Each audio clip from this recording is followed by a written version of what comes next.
Hey there, folks. Welcome to today's episode of the Strategy and Leadership Podcast. Today, I'm joined by David Edelman, who has written a fantastic new book called Personalized. He's been in the space of personalization, customer strategy for, I will say, his entire career, and it's an experienced career.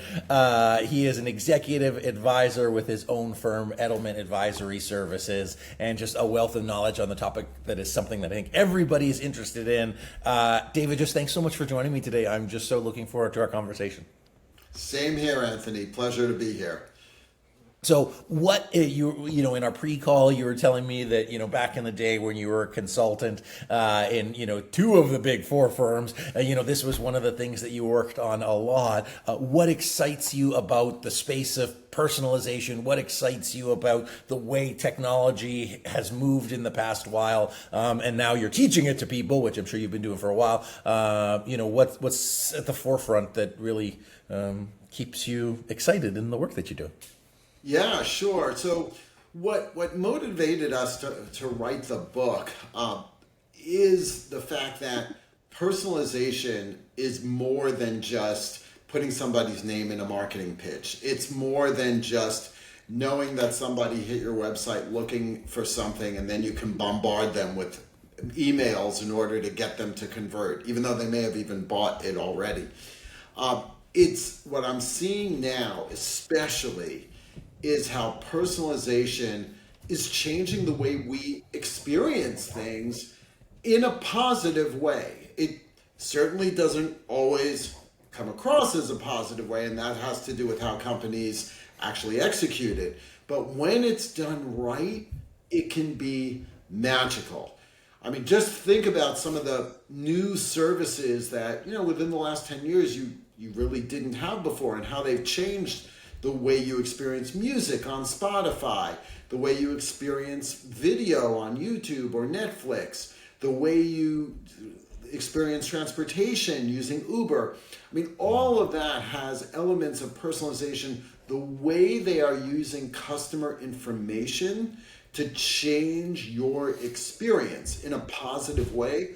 That's becoming a way now to compete. And it's moving beyond just the digital native companies to other companies, and we can get into examples of that.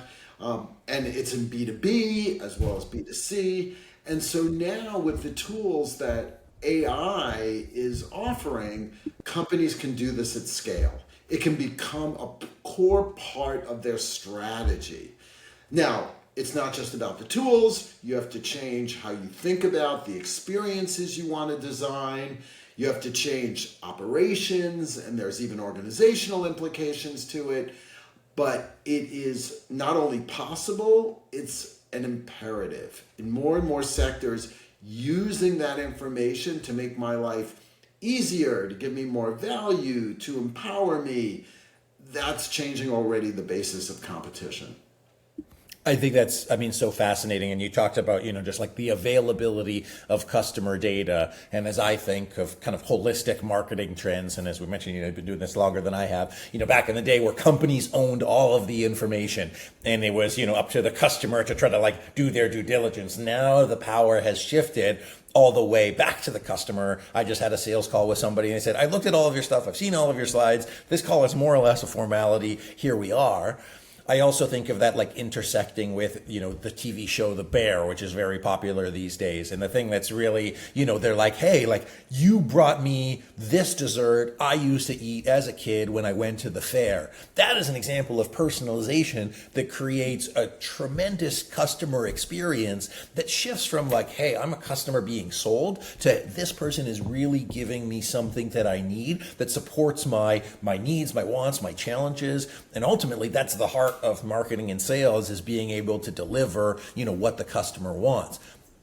And now you have the tool like AI that can help you do that at scale. I'll call it like the big boys, so to speak, big boys, big girls. So what do you think, as we think of developing a personalized company culture, as you really think of serving the customer and then potentially using AI to be able to do that, what do you want executives to think of? What do you want them to consider? And how can they start reshaping their organizations? Maybe not necessarily immediately today, but over the next months and and years as this is going to become table stakes versus a cutting edge kind of thing? Yeah, sure. There's a framework in the book that we lay out that helps in thinking about the mindset change. And we call it the 5 promises of personalization. So essentially, when you are saying that your value proposition is about personalization, what are you in fact implicitly promising to the customer? And the first and foremost is that you're going to empower them to do something, to break a compromise that they face, enable them to get something done that they have not been able to do before. So, being able to listen to almost any song on demand, and have playlists made of the kind of music that you prefer listening to. But it's not just that. Let me give you just another example of empowerment. In my town, they recently gave an incentive for people to put solar panels on their homes, that you could get a cut in your property taxes if you did it. And there was an avalanche of marketing, avalanche of people trying to sell solar panel installation. But one pitch said, Edelman household, they had my address, we've done the math, and we believe you can save over 20% on your energy bills by using Sungevity and putting solar panels on your home.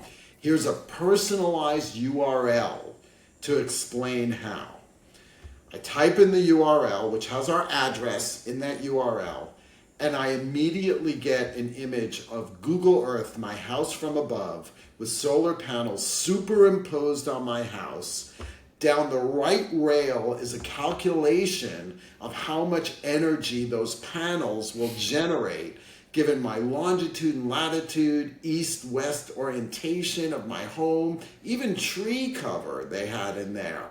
And they calculate that all the way down. Then they went to Zillow, got the square footage of my house to understand an estimate of how much energy over the course of the year I would use.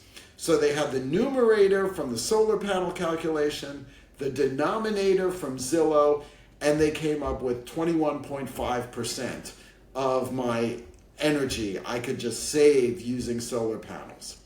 Then I clicked on a link, was immediately put in front of a young man who had all my information there in a video call who could explain it all to me. And it just kept going from there in terms of them using, that's personal, that's empowering me to understand the impact, to educate me, to enable me to get something done. So first is empower. I'll just quickly cite the others. But you have to think about empowering somebody to do something like that. But to do it, you have to know me. You have to have information about me. Understand my context, either from directly working with me or from public sources. You have to put it in my context. You have to be able to reach me, to know when it's relevant, to figure out what channels I'm going to use, to make it accessible to me.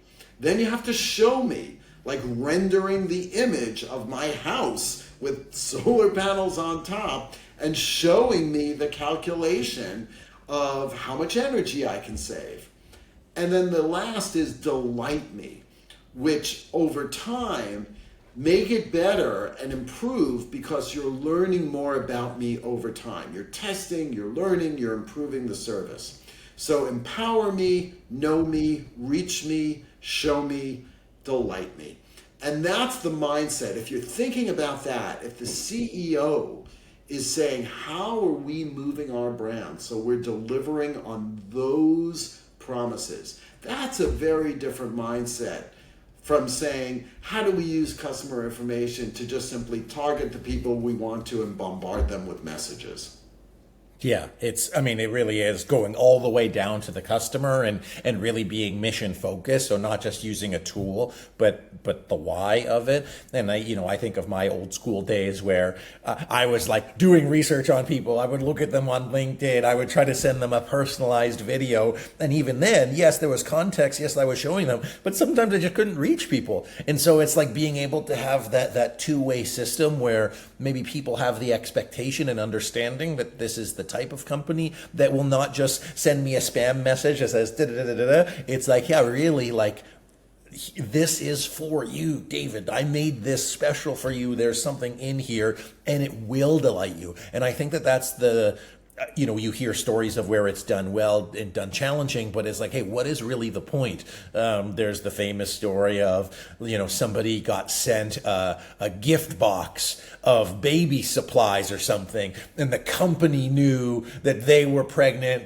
before they did, based on their buying patterns. So, for companies that want to do this and that want to embark on this, what things should they avoid? What should they consider? How can they, because it is going to be a learning curve for a lot of organizations, but what are the common missteps you see organization go through as they look to whether it's adapt an AI strategy or even just go down that path of delight? Yeah, so first and foremost is delight, empower. So first thing is don't be creepy. So number one thing is, as you're piecing together information, use it in a way that the customer will see the value in how you're using that information. That it's clear and they notice that information is helping them as opposed to being used to manipulate them. So think about it from the customer's perspective. Are you empowering them? Are you delighting them? One of the things that I was chief marketing officer at Aetna, and in healthcare, there's a lot of really important information that people need to take care of themselves, also to understand about their health insurance, and it's complicated. People don't understand it. And it's really important in healthcare to be super careful of how you contact people and showing what you know about them, who's going to see it. You have to be, there's just a lot of safeguards and compliance things involved in sharing information. And so while we wanted to be more and more personalized in the way we dealt with folks, we also had to recognize that we had to be super careful about making sure we're talking to the right person, we're conveying information in a way that's going to be private and secure. So you've got to have, almost as if you're a healthcare company, a sense of compliance and guidelines, even if you're not in that business, in order to protect things. And then I think just the last thing that you want to avoid is bombarding the customer.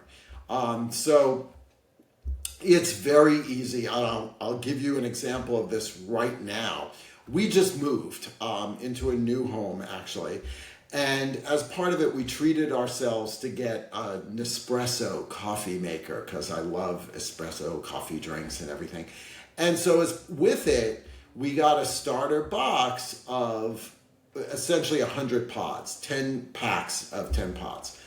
And that's a fair number of pods. That's going to last us for a while. Within 3 days, I was getting bombarded by Nespresso, and essentially every other day to buy more and more pods, more offers for more pods. Now, they knew I had an espresso machine. They knew I had bought pods for them, but I'm not going to start buying more in 3 days. Come on. Let's think about when I'm going to actually be buying again.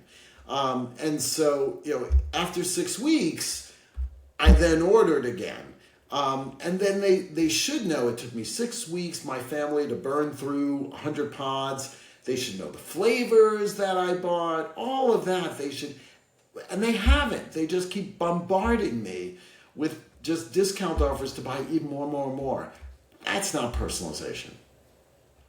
And by the way, I have now cut them off. I'm not getting their emails anymore. It's when I'm ready, I'll go to the website and order. Okay, well, take note of that team at Nespresso, that maybe you get some lessons from David here, just so I know for my own reference. Big pods or small pods? The big round ones? The small ones? They're half circles. They're domes. Oh, the dome ones. Perfect. Because they have the little cup ones. Just in case.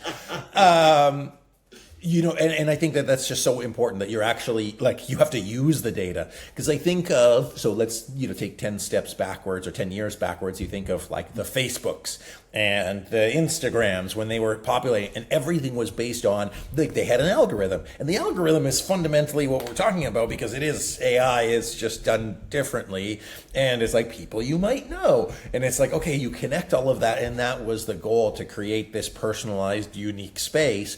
And what I hear you saying is like, it applies to all potential markets, spaces, places. As you think forward a couple of years, and the intersection of privacy, the intersection of data protection, the intersection of, you're going to have people who are, let's say, 20, that haven't lived through these like data renaissances. You have the folks that are potentially my age who will be, 40, 50, who are just like, I want to be left alone. What are the considerations for companies to manage that balance of people that want to have this high personalized experience, cookies everywhere, versus people who absolutely want their anonymity and they want to be protected?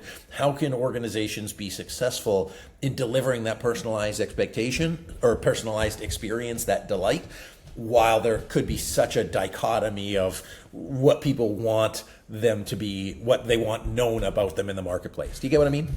I do, and it's really important to have a culture that prizes permission, that doesn't just surreptitiously hoover up cookie data that somebody hasn't necessarily given them permission to have.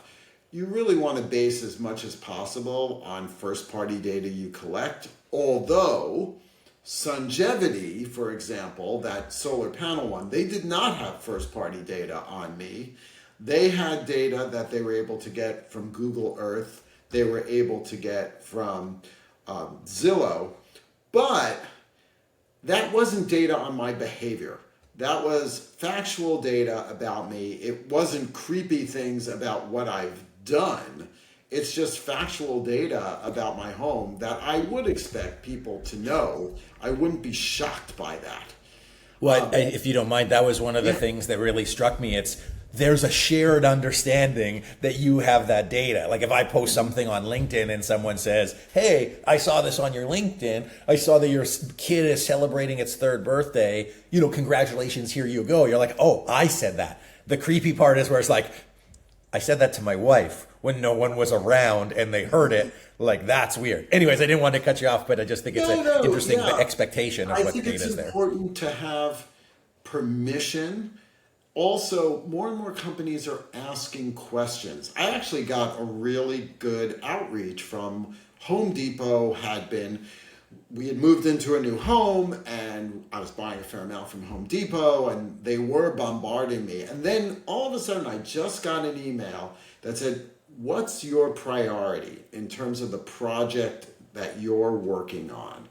And it said, so we can personalize what we send to you. So they asked me, which was great. And I told them what we were focused on, that our kitchen is probably going to be the next thing we deal with. And now, so it's just been a few days, but I can see all the other crap that I was getting is not happening. They're focused, they're more relevant. I actually open it, get ideas, and that's a very different way of thinking about it than just simply bombarding me because I happen to be buying stuff from them. Ask. And it's about permission. It's about an exchange of information. That's a very different kind of relationship than just hoovering things up and doing it. So I really focus with my clients on saying, what's the first party data we have, but what data can we create with our customers? So another really good example of this is when you call into a call center and you're talking about issues that you have, you're actually talking to the company about problems that you have.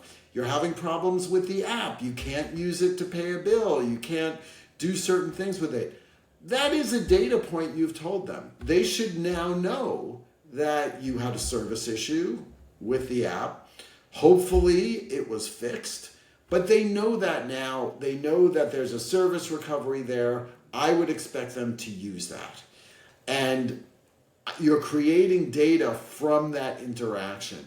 And I don't think companies are contemplating the range of interactions they have or could have, the surface area with the customer they could have, and how they can use that to create a richer data exchange. Yeah, I think it's at least for me as a CEO, somebody who, like, I was one of the original users of HubSpot. And what I thought HubSpot really did well as part of their, like, you download a thing, you get a form, we exchange information. Like, that was the deal. Now, people don't want to leave forms, but at the heart of it was you want to be able to ask your person information so that you can gather data. I probably, I did a faux pas likely because I said, hey, of these things, what are the top 4 that are important to you? And one of the fields was, I don't have any more questions. I have, I got the information I need. Fundamentally, leave me alone. But it's not actually at this stage not impacting downstream. So whether or not they answered that, for my internal flow, has no change. And so I think it's just interesting how you need to use that data, you need to make sure that it's relevant, and then you need to act on it from a person perspective. And then actually making it modify behavior with the use of technology. What do you see, again, looking at your lens, and you've studied this your entire life, what do you see the future of this? Like, I know that we're already in it, and for 90% of organizations, this is the future. But, as a person who's, I assert, intellectually stimulated by all things, what is the thing that you're still curious about? What are you chewing on? What are you really like? What's keeping you awake at night in this space that's really exciting you about the next future? Yeah, so I really want to double down in the future on understanding what empower, that when I say empower the customer, what does that mean? It means providing them with solutions, enabling them to get stuff done, enabling them to plan all aspects of a trip, coming back to Home Depot to plan a renovation of my kitchen. But it's even in B2B. I want to empower somebody, a supply chain manager, to have a real-time view of where all their stuff is in the pipeline, and are there going to be disruptions because of shipping issues and weather or things like that, and be able to manage that. And so I think there's going to be a broader range of empowerment. Now, that has a couple of implications to it. One of which is getting into what's being called agentic AI, agents, AI that is able to get stuff done for you. And the reason for that is Gen AI can write code. And we don't talk about that as much. The popular press talks about Gen AI creating images, creating copy, creating music, whatever. But it doesn't talk enough about generating code. Code can get stuff done. Code can find information in disparate databases. Code can write instructions to a system to get something done for you. And so the more powerful systems now are the ones that are using this to generate code. And so imagine you're a Bonvoy, a Marriott Bonvoy member, and you want to create a trip to Spain for your family using Bonvoy points. You've got 2 teenagers, you want to be able to go 10 days to Spain, but you only want to stay in 3 different places because you don't want to travel every day. You want to use as much points as possible. You have certain restaurant things you're interested in, and so on. You want Marriott to be able to pull that together for you and make the reservations because you want to use points. And they want to be able to give that experience to you. An implication of that, though, is that Marriott can't get that all done within their 4 walls. Mm-hmm. They have to have an ecosystem of other players. They need to have standards and a platform by which they can exchange information with Resi or OpenTable to book restaurants. They want to be able to ground transportation systems. And so I believe as we get into agents, we're going to see more ecosystem competition where companies will either be the destination for you to get things done, whether it's Marriott or Home Depot or CVS, where they'll be the place you go and they coordinate getting something done for you because the Gen AI can write the code to exchange information, but they still have to have permission to go into all these other places to get stuff done and to exchange that information. So I think where we're going is going to be more of a competition of ecosystems and how those ecosystems come together, whether you're a member of an ecosystem, whether you're the convener of that ecosystem, are you going to be left out of that ecosystem? I think that's where things are going to start going. And I'm already working with some companies on how they're going to be managing that and setting their standards and how they want to manage customer permissions and privacy, because you're exchanging information, a lot of security issues as that information moves, what information can move. And so we're starting to see this issue of moving beyond the boundaries of a brand in order coming way back to help the customer get something done. I think that, one of the things when you were first talking about like empowering and enabling before you got into Agentic AI, the balance between high tech and high touch. Yes, everything is digital, but then you have folks that want this as a person. But then you kind of answered my thought concern around, well, if you can develop AIs to develop code to not necessarily say replicate what a human experience would be, but do provide that personalization, and then for some reason open source data that you opt into and agree with will ultimately be the definer of that. Like, not like, hey, cookies that you sold my information across here and that's how you know that my favorite color is blue, but really that you're like, well, similar to maybe airlines. I code share Delta and whoever else, Air France, they know my preferences. That's my agreement. So if I'm operating on those two airlines, the differences between Marriott and Airbnb or whatever, I prefer a black car versus this, to really create everything tailored or customized as if like a concierge would do it. The implications of that are not breaking my brain, but really making it ring out a little bit.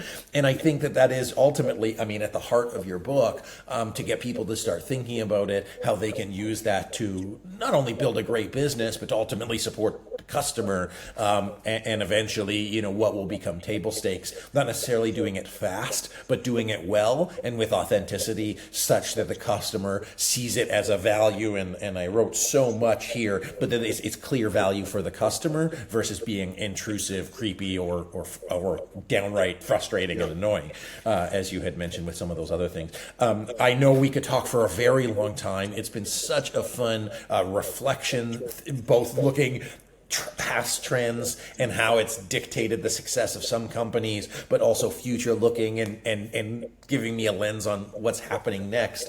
Anything that you want to share, whether that's from a personal perspective, whether that's as a company or an educator, anything you want to share in terms of course, where people can get their book, which they should, your book, their book, with your co-author, just anything else you want to share to our audience as they go on this journey, or even just as a human being, a cause that you care about, support, anything. Platform is yours, David. Okay. Well, thanks, Anthony. I think a few things just in closing. One is we're getting very caught up in the hype about AI, and the tools are absolutely important. But what I'm finding is companies think I just buy a tool and then I can have all these capabilities. But you've got to change the way you're thinking about strategy and the way you operate to take advantage of this. For example, how are you gathering data? Do you have an explicit focus in the company of bringing together all the data that you have scattered all over the place? Are you thinking carefully about your partners who you do business with and how you could exchange data with them appropriately? Are you thinking about what questions you can ask your customers to get more data? Is that in the brain? Is that in the bloodstream of your company? You got to change that. The other thing is personalization is also a lot about testing and learning. It's not obvious what the best experience is going to be. It's not obvious. I mentioned the solar panel example, Sungevity, and I talked with their chief marketing officer, and she said it wasn't like one day they just came up with that. They had to do constant test and learning. What's the right way to render the image to show the calculation of how much you'll save? And so you've got to test and learn, test and learn, test and learn. And the faster you can get tests out and get data back, the more information you have, the faster you can optimize and, coming back to one of the promises, delight the customer. And so there's a whole separate thing we could talk about, which is applying the principles of agile software development to marketing and customer experience management. But I find I'm doing a lot of that now with clients, helping them really speed up that process of testing and learning. So that's a big part of what we have in the book. It's about the strategies, but it's also about what it really takes to make it happen. On Amazon for pre-order, and I'm on LinkedIn. You can follow me and ask questions, and I'm just very excited about the space. And I want to hear from others who are exploring this on your journey towards personalization and what you're finding out along the way as well. Awesome. David, thank you so much for sharing, for chatting with me today. A personal and professional pleasure. I think it's going to be something that's on my mind and our listeners' minds because, as you had mentioned, thinking about AI as AI versus the application of AI, and then really saying, hey, I've got all of this data and data is good. Why, or more precisely, who cares, to really be able to provide the context, reach me, show me, know me, and delight me. And I think that the better customers and or companies can delight people, that's how you're going to win in this ever increasing noisy and potentially poor applications of AI to support people. It'll be interesting to see, and I really hope that more people of course read the book, follow along with what you have, and I'm sure that you're available for if they want to pay you to do some of that work so that they can have their organizations done it at scale. So David, just thank you again so much. It's been so fun, and I appreciate your generosity sharing on the topic today. Well, thank you, Anthony. It was a pleasure chatting today. Awesome. Folks, my guest today, David Edelman, who's the co-author of Personalized Customer Strategy in the Age of AI. Of course, the 5 stages to ultimately delight your customer, but to really look at it not only as a thing that you do, but a process, and a process that needs to be enabled across your organization. It can't be a task. It really has to be at the heart of how you view business. And if you're thinking further, it's not just what you're doing, it's what you're doing with others that enable your customers to do what they want to do. So you kind of have to be selfless about it. You also have to be generous about it, because if you really want to deliver that experience for them, it's going to be experience at scale. So how can you really support that? I think it's going to be an ever increasing concern on the minds of CMOs, CCOs, CEOs as we move into the next truly decade. And so just really curious to what your thoughts are on here. So please leave us your comments. Let us know what you think. Once again, David, thank you so much. It's been a pleasure. Folks, this has been the Strategy and Leadership Podcast. I hope you enjoyed it. And thanks again to my guest, David Edelman. Y'all take care, and I'll see you next time.